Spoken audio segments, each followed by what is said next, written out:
പശ്ചിമേഷ്യൻ സംഘർഷങ്ങൾ മൂലം ഇറക്കുമതി നിലച്ചതോടെ രാസവളങ്ങൾക്ക് വില കുത്തനെ ഉയർന്നത് കർഷകർക്ക് തിരിച്ചടിയാകുന്നു. കൃഷിക്ക് ഏറ്റവും അത്യാവശ്യമായുള്ള വളങ്ങളുടെ വിലയാണ് കേന്ദ്ര സർക്കാർ കുത്തനെ വർദ്ധിപ്പിച്ചത്. ഏലം, കുരുമുളക് കർഷകരെയാണ് വിലക്കയറ്റം ഏറ്റവും അധികം ബാധിച്ചത്.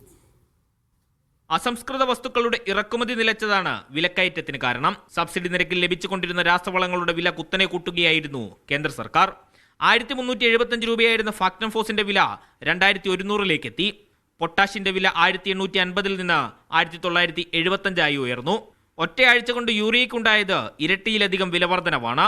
ഈ അടുത്ത നാളിൽ യുദ്ധത്തിൻ്റെയൊക്കെ പശ്ചാത്തലത്തിൽ ഇന്ധന വില വർദ്ധിച്ചതിൻ്റെ അടിസ്ഥാനത്തിലൊക്കെ വ്യാപകമായിട്ട് കീടനാശിനിക്കും രാസവളങ്ങൾക്കെല്ലാം വളരെയധികം വില കൂടി. ഇരട്ടിയും അതിലധികമായിട്ടും പല വളങ്ങൾക്കും വില കൂടിയിട്ടുണ്ട്. ഇത് കർഷകനെ സംബന്ധിച്ച് വളരെ ബുദ്ധിമുട്ടുണ്ടാക്കുന്ന കാര്യമാണ്.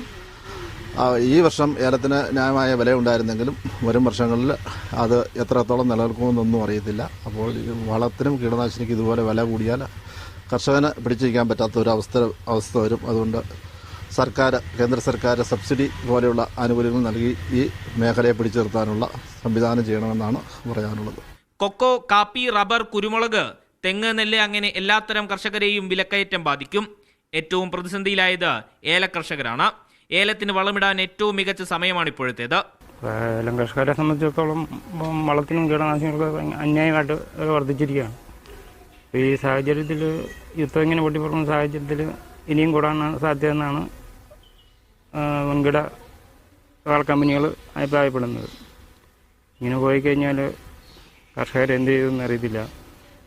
ഒന്നാമത് ഉൽപ്പാദനം വളരെ മോശമാണ്. ഇപ്പോൾ അന്യായ പൈസ കൊടുത്ത് വളമൊക്കെ മേടിച്ചിട്ട് കാലാവസ്ഥ മാറി വരുമ്പോഴത്തേക്കും കർഷകരാകെ മൊത്തം ബുദ്ധിമുട്ടിലാകും. പ്രതിസന്ധി തുടർന്നാൽ രാസവളങ്ങൾ ലഭിക്കാനില്ലാത്ത സാഹചര്യം ഉണ്ടായേക്കുമെന്നാണ് വ്യാപാരികൾ പറയുന്നത്. സാമ്രാജ്യങ്ങളുടെ യുദ്ധക്കൊതിയുടെ ഇരകളാവുകയാണ് മണ്ണിലിറങ്ങുന്ന കർഷകരും. മീഡിയ 1 ഇടുക്കി.